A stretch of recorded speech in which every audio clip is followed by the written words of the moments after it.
Your viewers, your subscribers, big up on yourself, you don't know the thing when you link production there, people. You see it?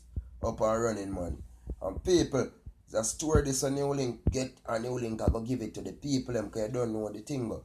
So I say all viewers, all subscribers, man, just big up on yourself, man. I love how the people that support new link production thing. Don't know. Big up the real fans, them, the real subscribers, them, the real viewers, them. Alright, people, I'm telling you what I go on now. People, this is a latches scammer they hold, you know. You see me? Him dep on a run for a while. You see it? And the police them hold him now. Right now, the US authorities them who response for the latches scamming. Them congratulate even the Jamaica police them big on Twitter. You get me? Cause them say this a youth here where them want a long time. And the youth is just 23 years old, people. You understand? The youth here, them say him rob over 5.7 million US dollar in a thing where him run. And the wickedest lick him lick is a 90-year-old woman who him take with all her life saving over 300,000 US. You understand? And this man is just 23.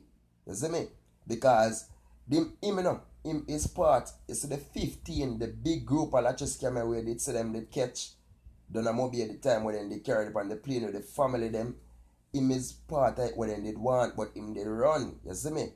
But now them say them hold him and them gone deal with him because the police them hold him now, people. You understand? So them say a long time they did want him because him auntie play guilty to it, him sister and him mommy play guilty. But them say him then did want the 23-year-old. So boy, me I tell you people, it right now the officer them really happy, the police them happy, but John know, I don't know if it's a two-step with my perspective on that, you see me? Because everybody know them are do for them thing or they must know an idea the result where them are go pay and the consequences when they get catch. You see me? But me can't tell a man when to choose or when to live in your life. But the only thing me can tell people is to do the right thing. We know, you see me? Do the right thing, cause me is a youth, me work hard for my own, and you see me? Because me know any idea the man go come to me and say, oh, you get this and where you get this from, you see me? So me try to do the right thing at all times. But John know, them hold him and them gone with him. You see my people? So just a short story new link just give the people them what go on and make them know what go on in the news today. You see me? So viewers and subscribers, man, when you just go and big up on yourself, man, I don't know the thing go. And new link production there and the thing up and running, people. You don't know more life and more blessings. Just say give a thanks, give a love, up and running. Blessed.